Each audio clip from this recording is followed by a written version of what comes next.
डाकू अंगुलमाल मगध के जंगलों की गुफा में रहता था। वह लोगों को लूटता था और जान से भी मार देता था।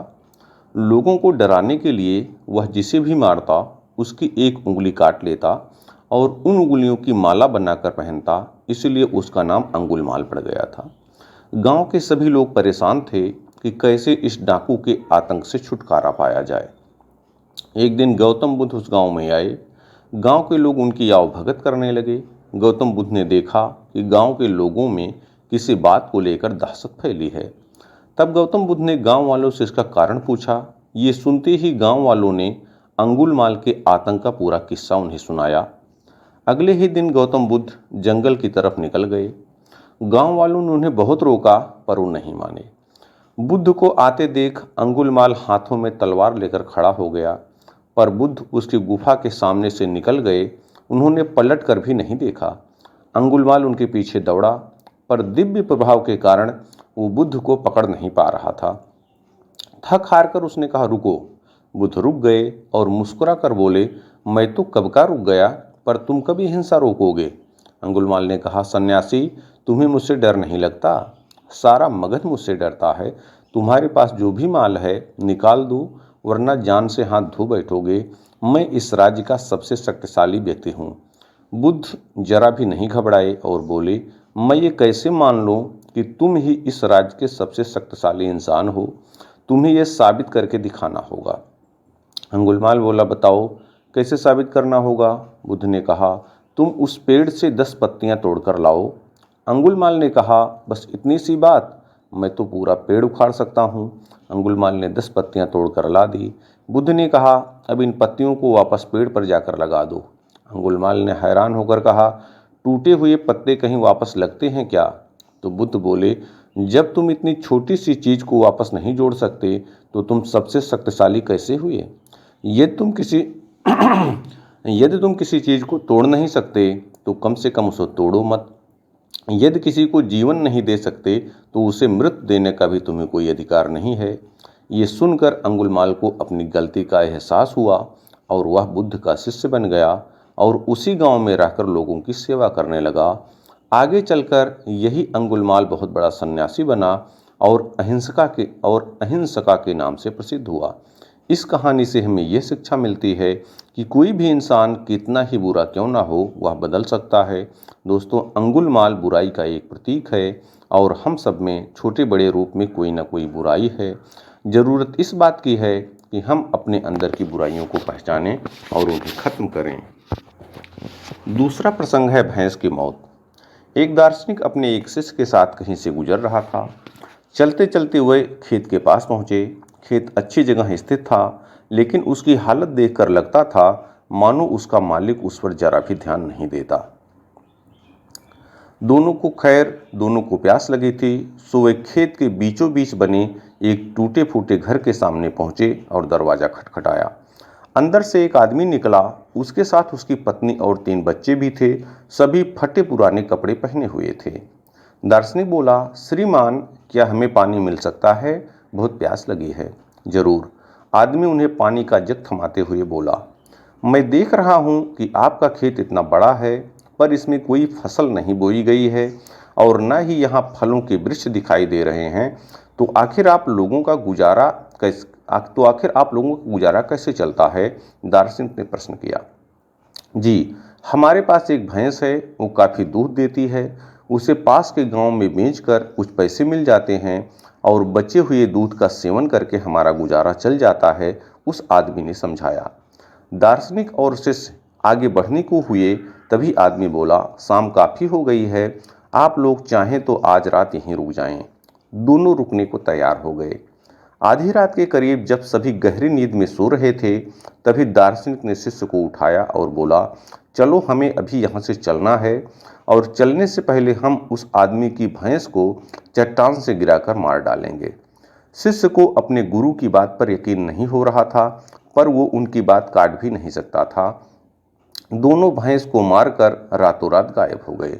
यह घटना शिष्य के जेहन में बैठ गई और करीब 10 साल बाद जब वो एक सफल उद्यमी बन गया, तो उसने सोचा, क्यों ना अपनी गलती का पश्चाताप करने के लिए एक बार फिर उस आदमी से मिला जाए और उसकी आर्थिक मदद की जाए।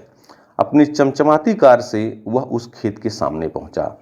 शिष्य को अपनी आंखों पर यकीन नहीं हो रहा था। वह उजाड़ खेत अब फलों के बगीचे में बदल चुका था। टूटे फूटे घर की जगह एक शानदार बंगला खड़ा था और जहां अकेली भैंस बंधी रहती थी वहां अच्छी नस्ल की कई गायें और भैंस अपना चारा चर रही थी। शिष्य ने सोचा कि शायद भैंस के मरने के बाद वो परिवार सब बेच बाँच कर कहीं चला गया होगा और वापस लौटने के लिए वो अपनी कार स्टार्ट करने लगा कि तभी उसे वो 10 साल पहले वाला आदमी दिखा। शायद आप मुझे पहचान नहीं पाए। सालों पहले मैं आपसे मिला था। शिष्य उस आदमी की तरफ बढ़ते हुए बोला। नहीं नहीं, ऐसा नहीं है। मुझे अच्छी तरह याद है, आप और आपके गुरु यहाँ आए थे। कैसे भूल सकता हूँ उस दिन को। उस दिन ने तो मेरा जीवन ही बदल कर रख दिया। आप लोग तो बिना बताए चले गए, पर उसी दिन ना जाने कैसे हमारी भैंस भी चट्टान से गिरकर मर गई। कुछ दिन तो समझ ही नहीं आया कि क्या करें, पर जीने के लिए कुछ तो करना था, सो लकड़ियाँ काट कर बेचने लगा।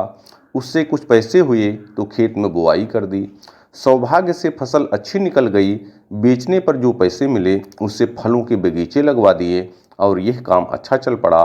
और इस समय मैं आसपास के 1000 गांव में सबसे बड़ा फल व्यापारी हूँ। सचमुच ये सब कुछ ना होता अगर उस भैंस की मौत न हुई होती। लेकिन यही काम आप पहले भी कर सकते थे। शिष्य ने आश्चर्य से पूछा। आदमी बोला, बिल्कुल कर सकता था, पर तब जिंदगी बिना उतनी मेहनत के आराम से चल रही थी। कभी लगा ही नहीं कि मेरे अंदर इतना कुछ करने की क्षमता है, सो कोशिश ही नहीं की। पर जब भैंस मर गई तब हाथ पांव मारने पड़े और मुझ जैसा गरीब बेहाल इंसान भी इस मुकाम तक पहुंच गया। आज शिष्य अपने गुरु के उस निर्देश का असली मतलब समझ चुका था और बिना किसी पश्चाताप के वापस लौट पड़ा था। तो दोस्तों, कई बार हम परिस्थितियों के इतने आदी हो जाते हैं कि बस उसी में जीना सीख लेते हैं, फिर चाहे वो परिस्थितियां बुरी ही क्यों ना हों। हम अपनी जात से नफरत करते हैं, पर फिर भी उसे पकड़े पकड़े जिंदगी बिता देते हैं। तो कई बार हम बस इसलिए नए बिजनेस के बारे में नहीं सोचते क्योंकि हमारा मौजूदा बिजनेस दाल रोटी भर का खर्चा निकाल देता है। पर ऐसा करने में हम कभी भी अपने फुल पोटेंशियल को, पूरी शक्ति को समझ नहीं पाते और बहुत सी ऐसी चीज़ें करने से चूक जाते हैं जिन्हें करने की हमारे अंदर क्षमता है और जो हमारी लाइफ को बेहतर बना सकती है। सोचिए, कहीं आपकी ज़िंदगी में भी तो कोई ऐसी भैंस नहीं जो आपको एक बेहतर ज़िंदगी जीने से रोक रही है। कहीं ऐसा तो नहीं कि आपको लग रहा है कि आपने उस भैंस को बांध कर रखा है, जबकि असलियत में उस भैंस ने आपको बांध रखा है। और अगर आपको लगे कि ऐसा है तो आगे बढ़िए, हिम्मत करिए, अपनी रस्सी को काटिए, आज़ाद हो जाइए। आपके पास खोने के लिए बहुत थोड़ा है, पर पाने के लिए पूरा जहान बाकी है। जाइए, उसे पाकर दिखाइए।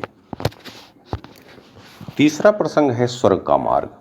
महात्मा बुद्ध के समय की बात है। उन दिनों मृत्यु के पश्चात आत्मा को स्वर्ग में प्रवेश कराने के लिए कुछ विशेष कर्मकांड कराए जाते थे।